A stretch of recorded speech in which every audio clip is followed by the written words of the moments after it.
Good morning, everybody. Welcome to Kicking Back number 6. I hope everybody had a fantastic weekend. Carolyn Doran Ballard here with my sidekick. You're I'm my on, sidekick. and I'm on my third cup of I'm on my third cup of coffee. And what does it say? Shine on, brother. Shine on, baby, shine on. So my sidekick, Del Ballard, and we got some great news this week to start off, right? EJ, Yep. start Yep. us So off. Governor Abbott made an announcement yesterday stating the state of Texas can begin reopening bowling centers this coming Friday, which is the 22nd. They're able to operate at a 25% capacity.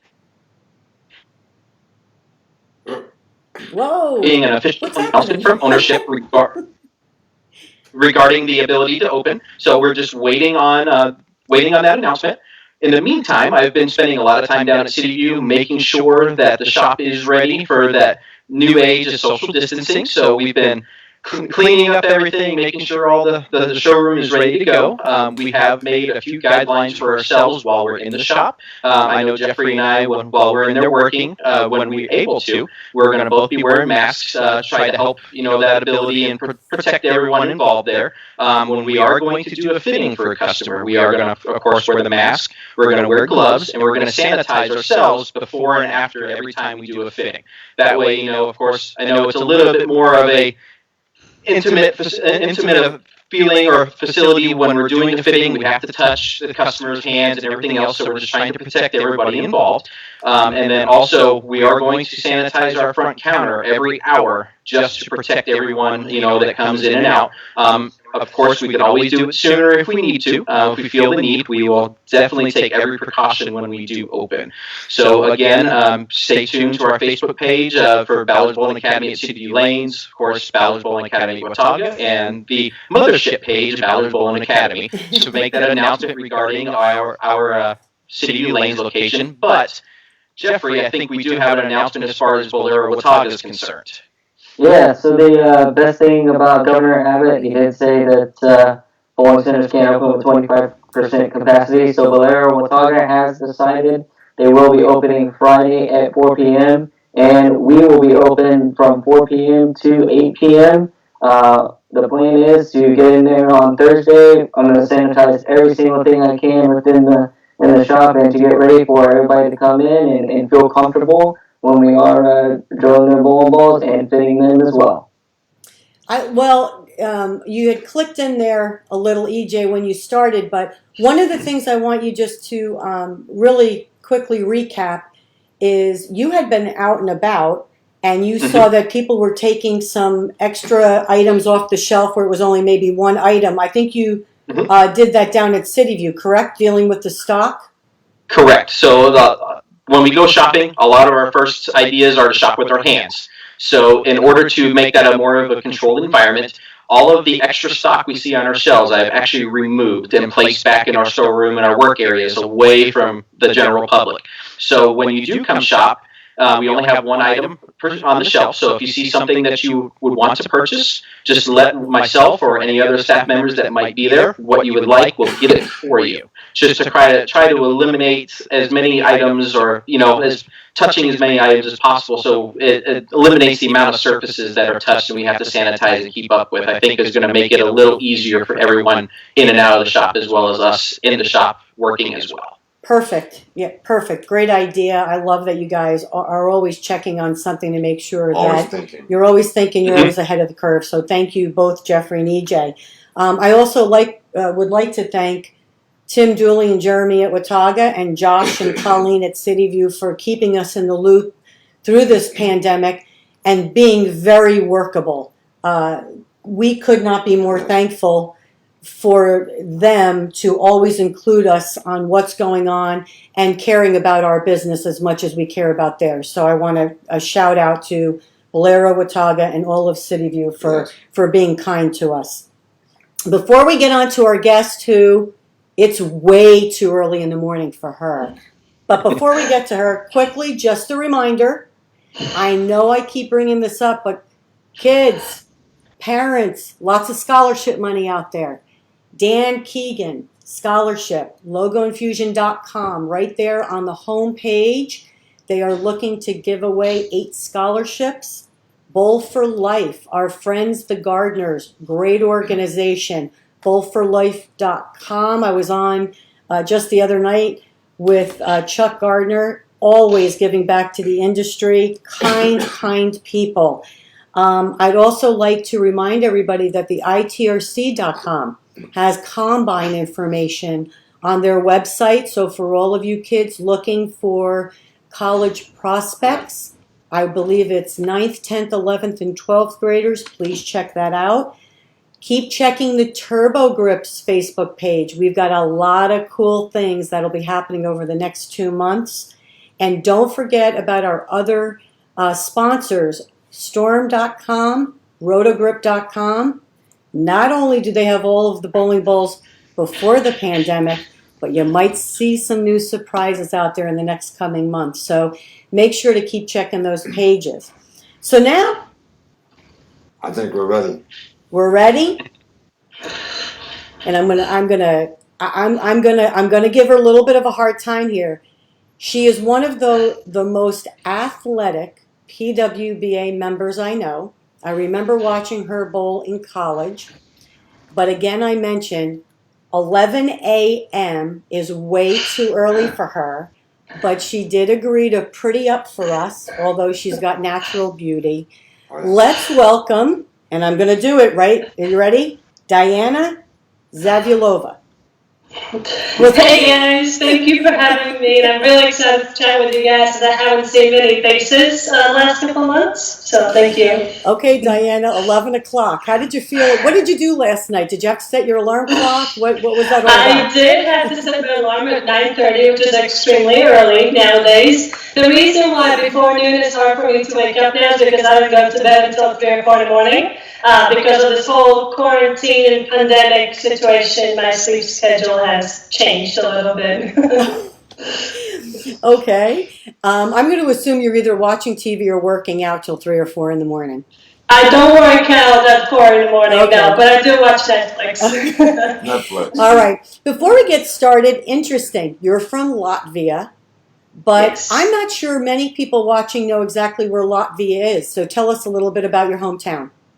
Yeah, most people have never been heard of Latvia before. It is a very, very small country in the northeast Europe, and I think the reason why most people have never heard of the country before is because it used to be part of Russia until 1991. So it's a very tiny country. All right. And we want to talk a little bit, before we get into your career that has been awesome in such a short time. Bowling, you have been on, and I wrote it down, 12 years you were a participant on the Latvia national team. So tell us a little bit about what bowling is like in Latvia. Yeah, so bowling is very, very new to my country. So I actually was very fortunate that 2 coaches, Sid Allen and Ruben Giragosian, that came to my country to start a bowling program. We had no coaches, no professionals, nothing. So when those coaches heard about it, that was their mission, to go to countries where bowling is not big, to start a program. And yeah, so they created the youth program, they created adults team, and I was already pretty decent at the time when I was a kid, so I was in both youth and adult team. But bowling now in my country is not very big at all, sadly. Well, then again, see, there's a future for you after bowling. You could possibly go back to your country, right? And yes, start that team up that, again yes. with all of your experience and accolades.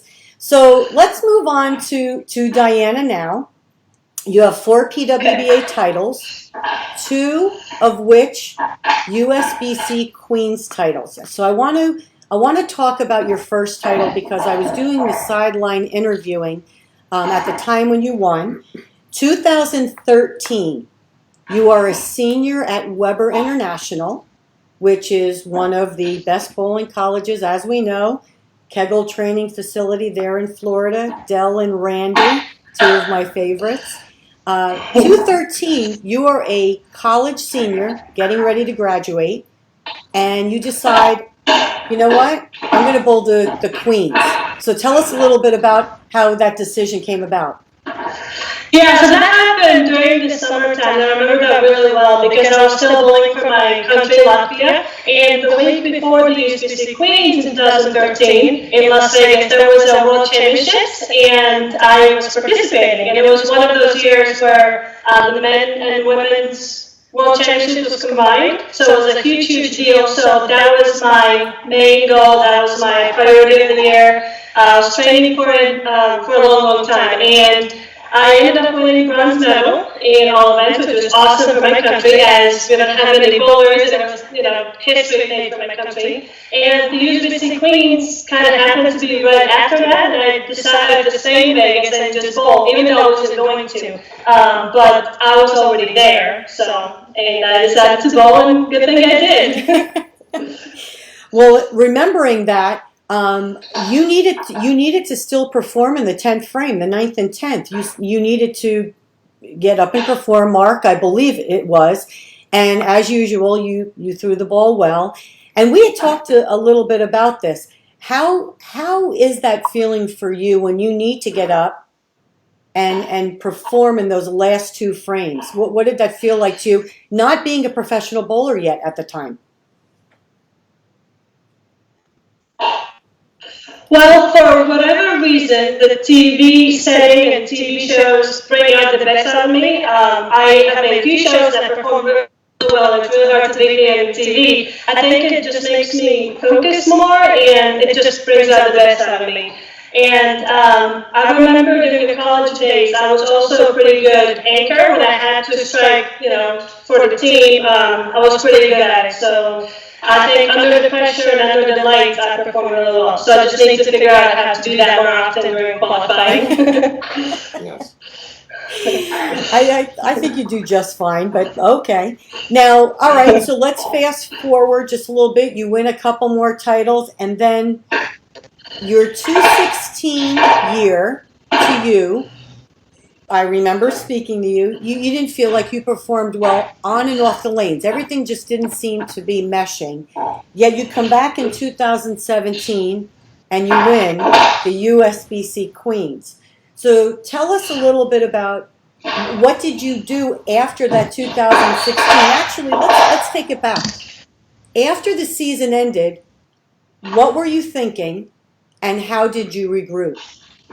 Yeah, so when Peter Bean came back in 2015, I remember, or 16, I can't remember, but I was winning every single year, and there was one of my goals to win at least a title, and in 2016, I did not make a single show, I did not win, and that really, really bothered me because I'm lion inside me. I want to win every single time I put my shoes on.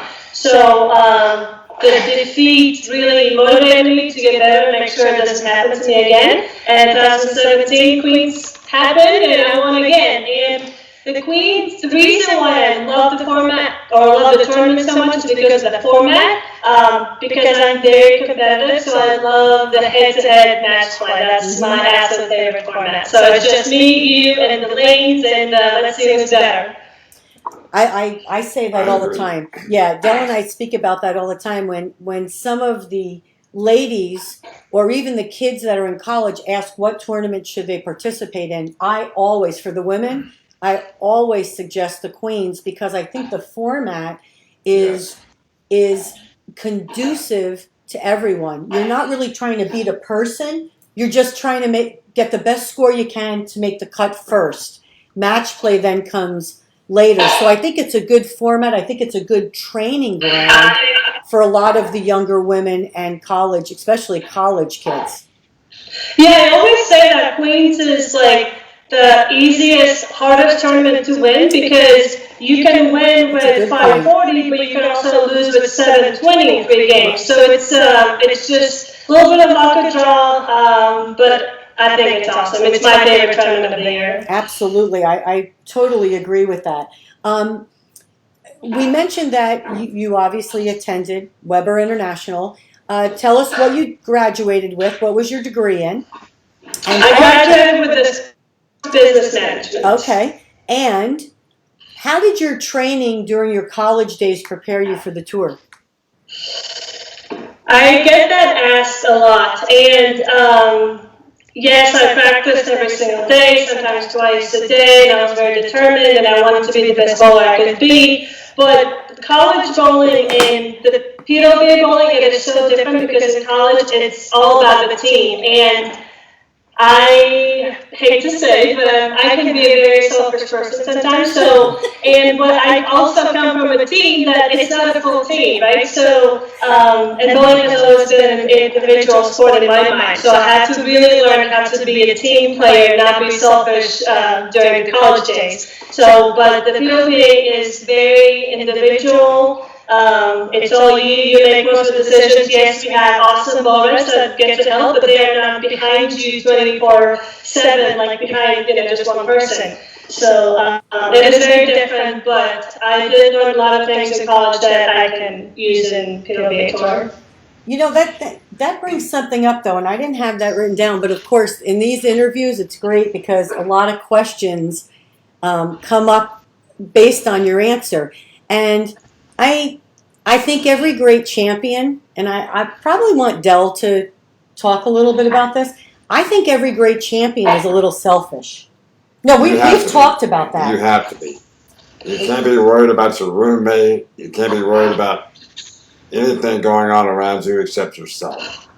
And I think the most selfish people are probably your champions. I agree. hate to say it that way, but no, and that's the way it should be. Right, and we try to talk to even the younger kids, and I always say to the youth, but it really goes for any bowler. Being selfish to want to be the best is not a bad thing. It's how you treat others off the lanes that makes or breaks who you are, or how you are perceived as a friend or a family member, whatever it be. And you are very close with Daria and Verity. So again, yes, you're selfish when you're on the lanes. Again, I don't think that's a bad thing.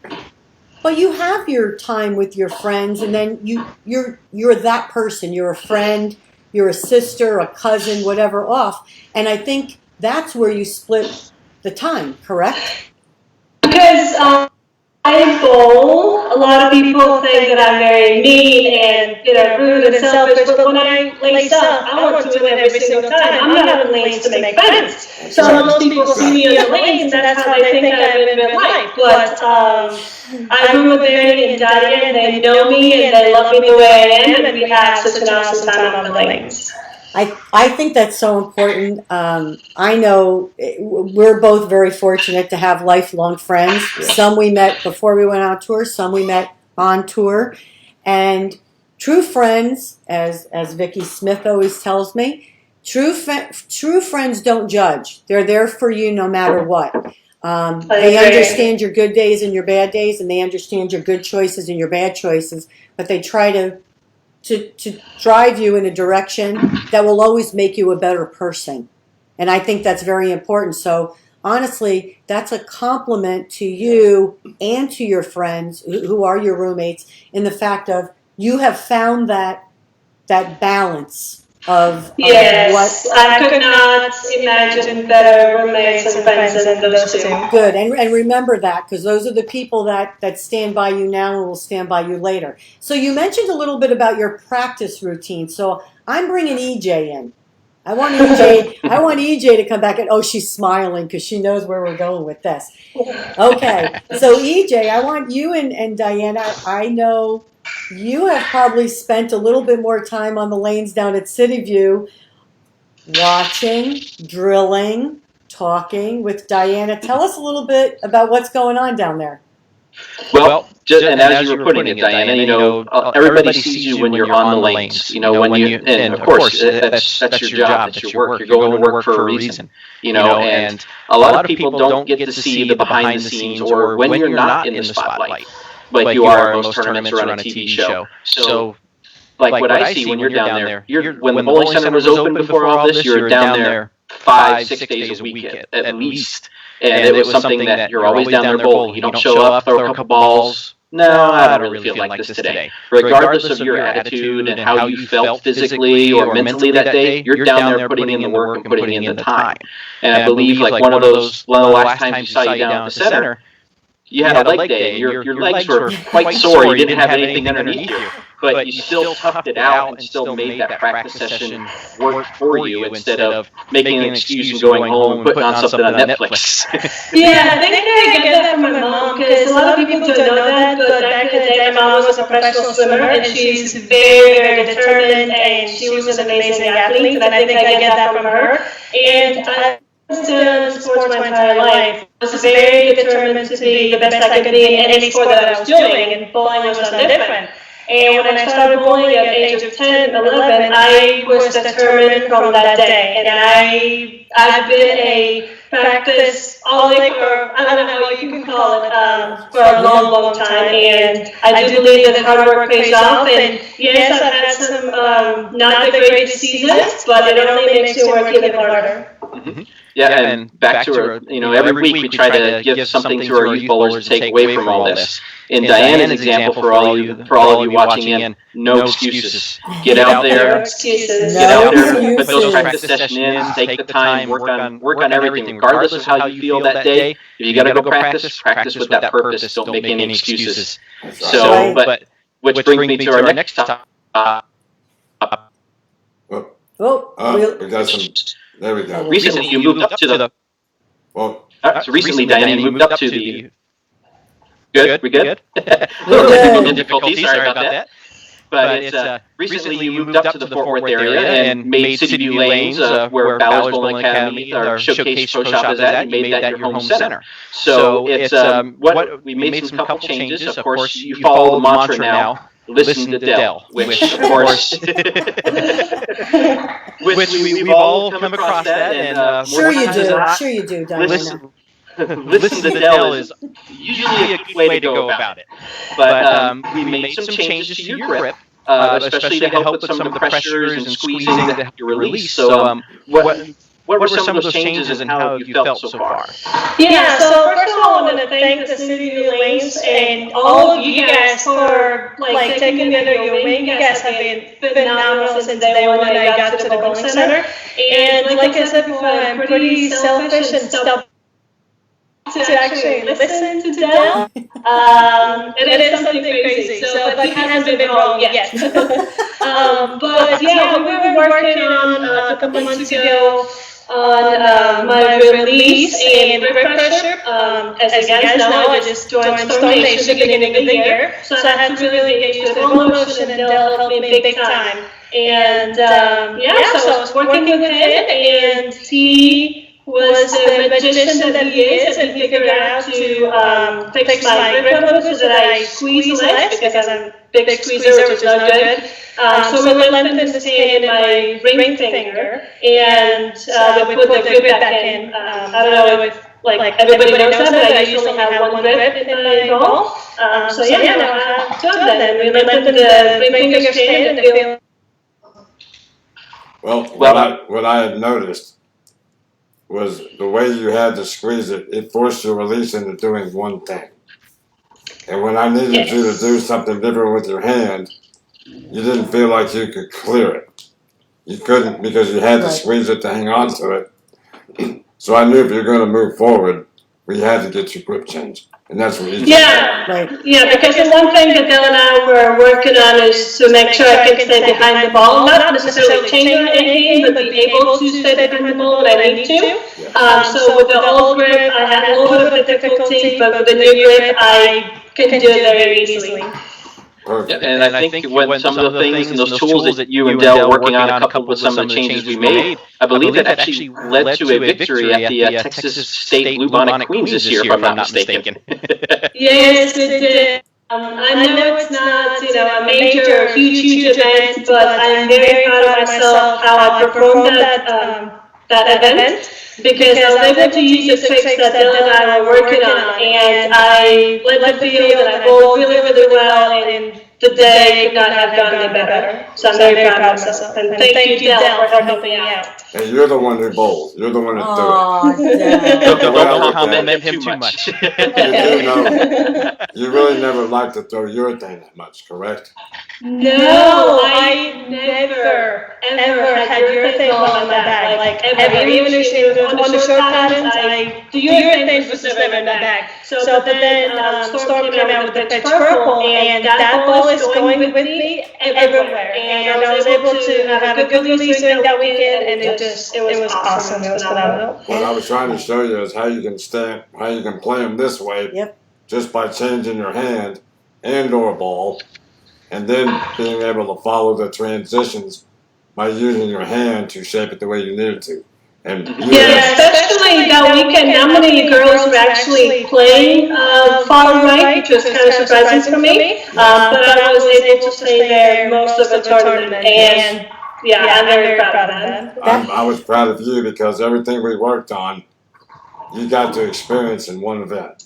And that Thank you. I was really proud of that. It was all about Diana that day. Yeah. But honestly, I bowled that event, and I made the comment to Del actually watching you bowl, and I said, "Wow! I mean, she is able to stay right. She repeating. You were repeating the whole time, which again gives you the confidence in what you're doing. And no, it was impressive, and it had shown that everything you had been working on was definitely coming around, and you were repeating, and it was perfect. It really was. But it was a huge confidence boost for me. So I'm really looking forward to when the tournament's happening again. So. Yeah. It was really a testament to you that hard work, being open-minded, making the changes required actually does pay off. Yes. Hard work does pay off. Yes. Yeah. I agree with you on that one. So with these changes, physically, tell us a little bit about, because I know you work out and you're in great shape, what are some of the things that you do off the lanes to keep yourself in shape? Well, the last couple months through this whole thing, I have been working out extra. I have stepped up my fitness game, and I think in bowling, core and legs are very, very important. So I have worked out them extra to make sure when field day comes back, or bowling in general, that I am stronger than ever. I'm already feeling stronger than I ever have been. Oh, that's excellent. Yeah, I talk to our kids. We do a little 30-minute segment on Sundays, and I've been really trying to keep them mentally tough and just getting them motivated to get back out on the lanes. And when we talk about being physically fit and we talk about their workout routine, the two things I always focus on are the legs and the core, because there is a misconception that we need this strong upper body, muscular.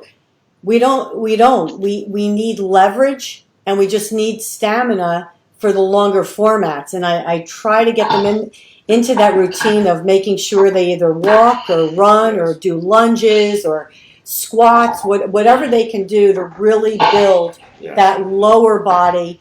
And of course, keep the arms and everything in shape, but that shouldn't be your focus.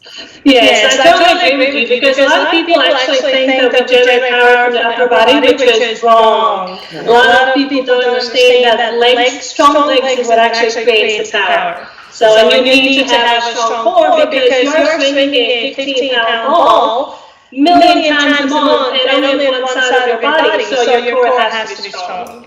And while you're competing, and I know I've seen you down at City View, snacking on an apple or something like that. No, tell everybody though, even when you're practicing or if you're in a tournament, what do you eat while you're bowling?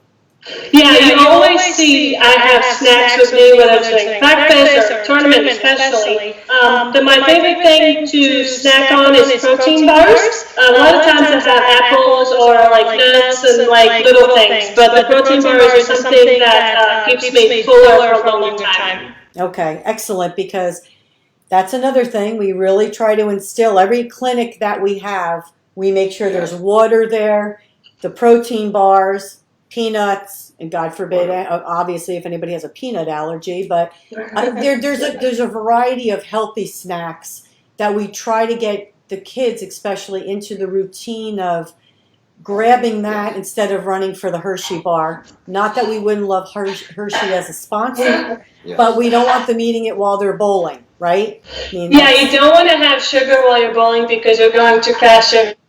And I remember when I was younger, when I used to bowl tournaments, I used to hate snacking during the tournaments because I think it was distracting. But it actually made it worse for me because I was thinking about how hungry I was instead of focusing on what I need to focus on. So right. I learned from my mistakes. Okay, you just mentioned something mentally. Give us an example of how you work on your mental game. Yeah, I always thought that my mental game was fairly good, but when I have struggled in the past with the mental game, I found reading books very helpful, and I'm not a book reader whatsoever, but I am willing to do whatever it takes to, get back to a winner's circle. So there are some really, really good mental game books that you can read out there. Okay, excellent. All right, let's bring Jeffrey in. No, hold on. Too. What's the number one mental book you like to read? Oh, that's a good one. Yeah, so my favorite book actually it's called The Tennis. And I know it's about tennis, but there's a lot of things that you can relate into the bowling. And it not only talks about mental game, but also like a little bit of physical and the muscle memory and stuff. So that is my favorite book so far. Gotcha. Open that door up. Open the door up. Okay. That's hot. Oh. Well, it Jill looks says like it's getting a we're little hot. having Look a brief intermission here. Look, it's Facebook Live. We can do whatever we want, right? Look. See all my little notes? My kids on Sunday, I'll send them the group. I have a group chat, and I got permission from all their parents. And what I do is I send them 2 thoughts that they need to think about what it means to them. And then we talk about it on Sunday, and we kind of instill it, and it's amazing the difference in how everybody perceives certain words. And I love it because it actually gives me some insight into how I would relay that when I'm coaching. I have one thought, and then I listen to these kids on Sunday. I have a bunch of notes that I take, and the words they came up with yesterday were amazing. And I said, oh my God, I would have never thought of putting that word in that sentence, because to me it means something else, but to them it was clear as day. So it's this book, I agree. And by the way, I love tennis. My kid is on the tennis team, and we've started to play, even Dell. I play. Nice. But Diana, you're right. Everything in here really is bowling related. You just got to change the word tennis to bowling, and it talks about fundamentals, and so everything is just you relate it to what you're doing. But I know when we talk about the mental game, I know Jeffrey, because I always bring this up because I know Wichita State graduate. But really, how important was the mental training when you were at college, and then you left college and went on to compete in adult leagues and a little bit on tour? How important was that mental training? I think it's 100% one of the most important things, because when at Wichita State, and I'm sure at Weber, we all talked about the mental game. We had different meetings, and we talked with teammates about, we all read at Wichita the inner game of tennis. Mm-hmm. So we'd all read it, we'd all talk about it. How did this situation feel? Okay, this is meant to be like this and stuff like that. And having a positive outlook and a very strong mental game going from college. Well, we lost Jeffrey. Tour, I think, is you're having to go from bowling with the team to being individual. Right. And like Diana said, there's times where you can get down on yourself, but I think the best thing is you have phenomenal roommates, and you're able to kind of get yourself away from it and then regroup and get back to where you want to be. Yeah, that's perfect. Diana, we're going to touch on something before we get into the fun part. You mentioned, being a little selfish and because you want to be a winner. But one of the things I wanted to ask you is, what was the biggest difference? Give me one or two things. The biggest difference you saw in yourself with going from having to perform with the team, and then, by the way, boom, I'm by myself. What were the two? And you know what? They could be positives or negatives. What were the two challenges? Well, for me, being a good team player was a huge challenge. I remember Coach Randy would bench me, and I would absolutely hate it because I always thought I was better than everybody else, and how dare he benches me and lets everybody else bowl but me. So I did have to learn the hard way to stop being selfish. I can see Randy doing that. Oh, okay. Yeah. Yes, for sure. But Randy was awesome, and he knew that was exactly what I needed to be a better teammate.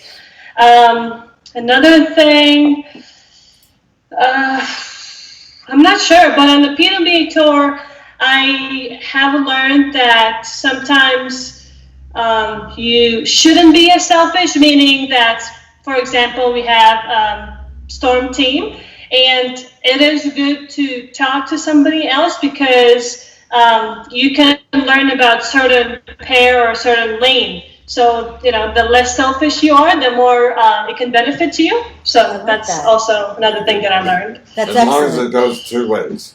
It has to go both ways. Yes. Right. Yes, I agree. Yes. And it's funny, you make a great, see, I take notes while we're sitting here because these are things that I use. Again, I love to coach, but I think sometimes I feel that every person has a passion. I don't think everybody's going to be a pro bowler, but I think there are kids that will be great college bowlers, and then they may go on to change the world, which I truly hope that's phenomenal. But coaches make us better. Coaches may not do what we like, Or tell us what or tell us what we want to hear. Like Del always says, I'm not going to tell you what you want to hear, but do you want the truth? Yeah, I do.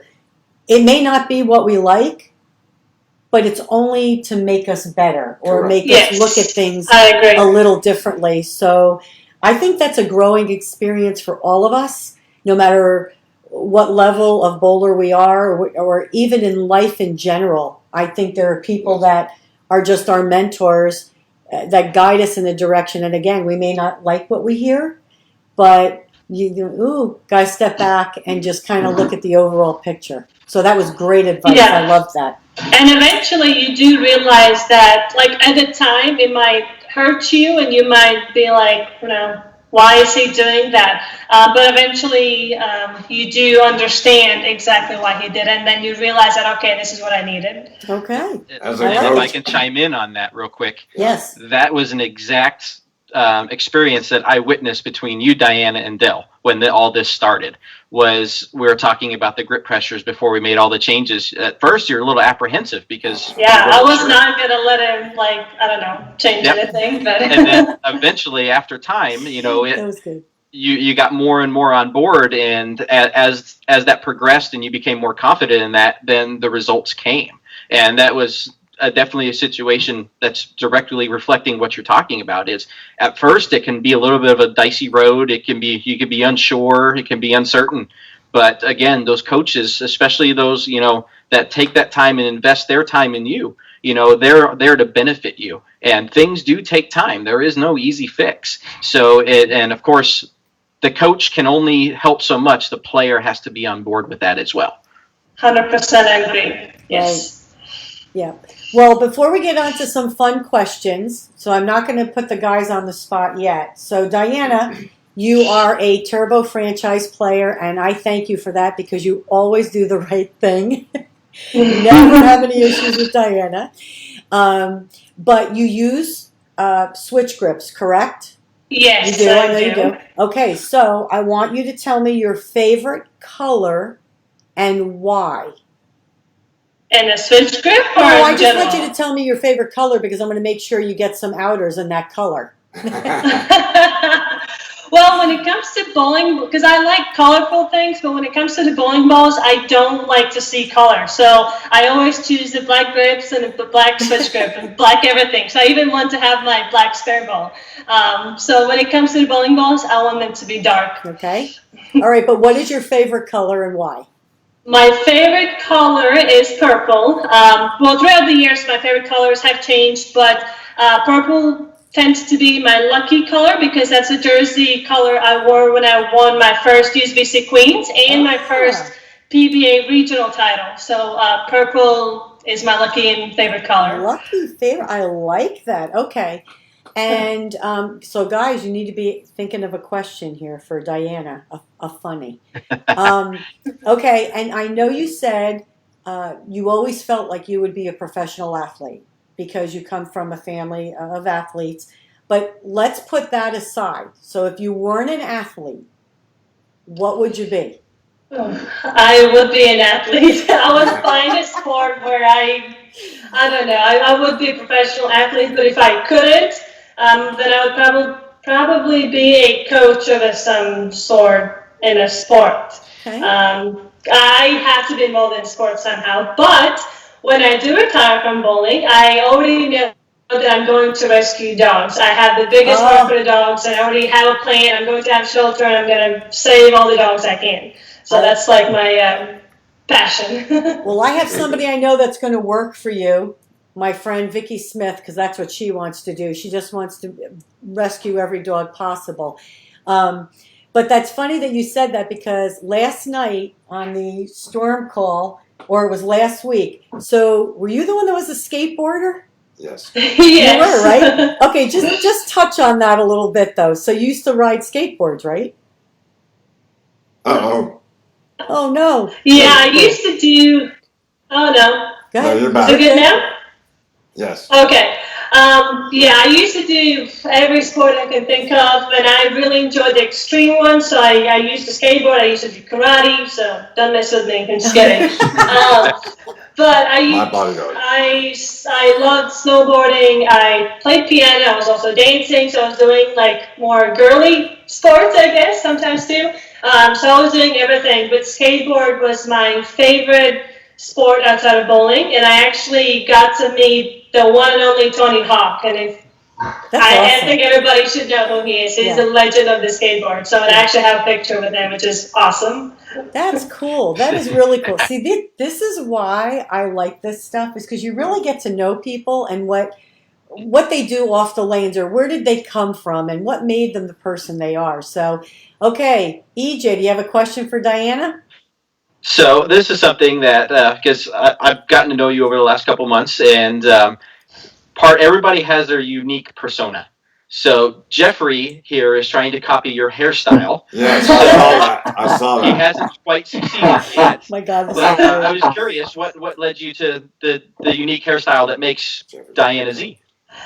It's funny that you asked that. So I don't know the reason, but I've always had something happening with my hair since I was a little kid. Recently, I was on the live stream show with Stu and Barnes, and they pulled up some older pictures of me where I had like this crazy hair, and I showed them like my childhood pictures. I used to have the dreadlocks, I used to have short and long hair, and braids, and just anything you can think of. But I think it started when I was younger. My grandmother, she enjoyed braiding my hair and just putting all kinds of little things, and it's just something I've always done for a long, long time. That's great. I love that. Okay, Jeffrey. I hear a dog. I hear a dog. Yes, I hear a dog. Yeah, my dogs are wrestling right now. I'm sorry. You're fine. Jeffrey, do you have a question for Diana? Yes, actually, I think I remember maybe last year, a couple years ago, Whoa. she got into, if I'm correct, can you hear me? Yep. There we go. Yes. Okay. I think a couple years ago you got into, like, I think some shoe modeling or something of that nature. How did that come about, and what was your experience through that? Oh, it's a very long story. Do we have time? So my parents actually, I own a shoe store. They've had it for 25 years, if not more. And they always hire models or bloggers or somebody to model for their, store and brochures and website or whatever.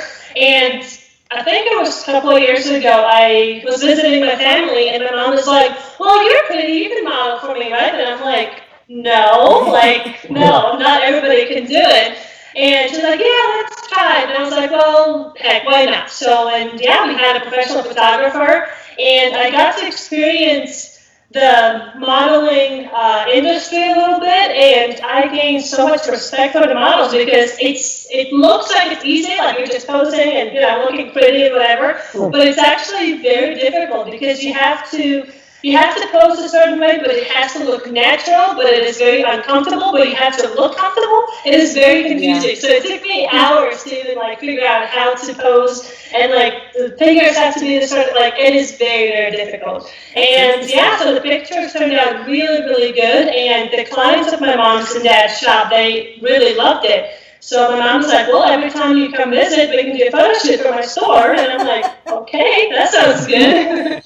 So I'm kind of, doing a favor for their store because obviously my parents have done so much for me for my bowling career. So that's just a little thing I can do to help them. Well, it looks like I'm out, Dell, for the Ballard Bowling Academy photo shoot. If you just can't stand there and look pretty, I can't do it. I'm out. Oh my gosh. Dell, you have anything for Diana?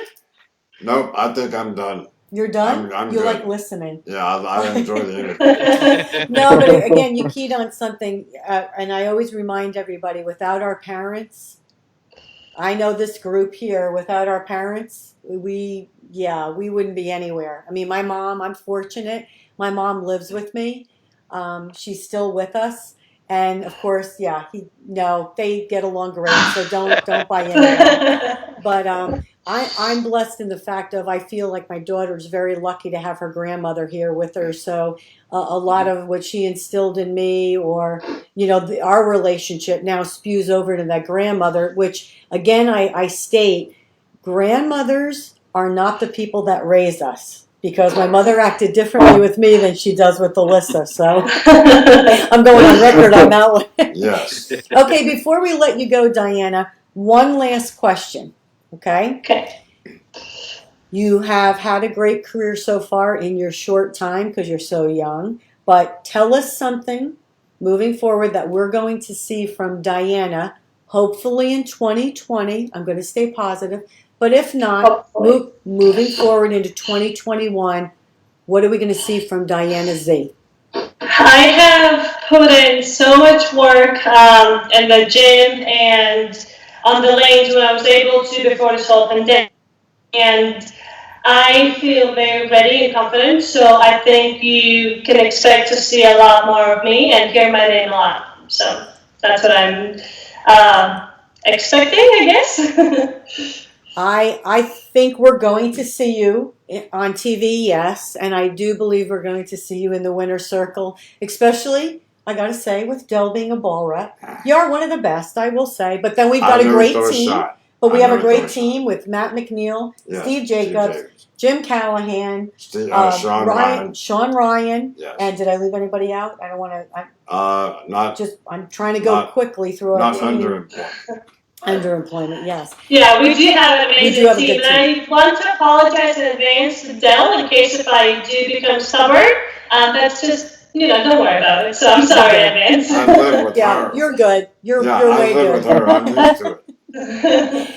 Diana, I would like to thank you very much for spending time with us. You are, you're awesome. I watched you bowl when you were just a kid. You're still a kid, but when you were first coming up, and you have truly matured into a great PWBA member and champion, and you're a great role model. So thank you very much, and continued success. Thank you so much, Carolyn, and everybody, and thank you for having me. Thank you. You bet. Have a great week. See ya.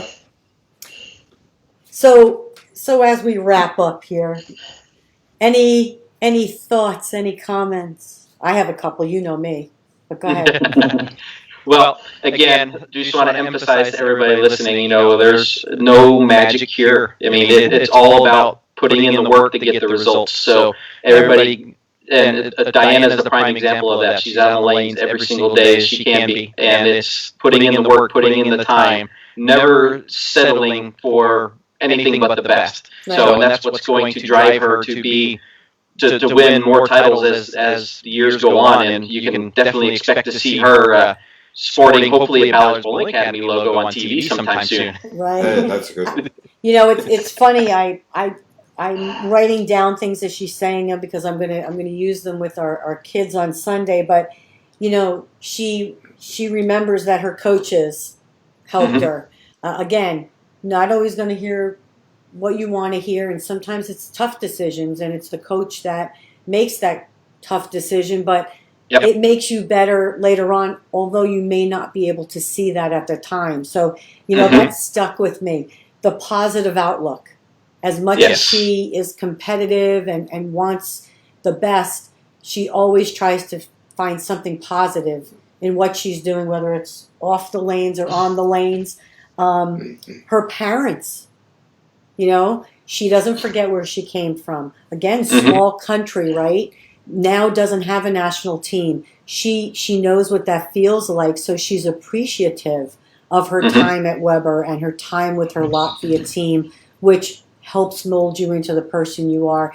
And Jeffrey, the thing you focused on too with the roommates. I mean, she has good friends in her roommates. They love you no matter what. Good times and bad times. We've all had that in our lives. So I just, a lot of great information learning about Diana and what she does on and off the lanes. So I think that was fantastic. I learned a lot. Yes. Oh yeah. So, and that's go ahead. We just know too that one Dell, it seems like you're in for it this year when PWBA resumes. So one thing I'm gonna have a conversation with her is every time that we lost she you. phase two, just because give her an There you go.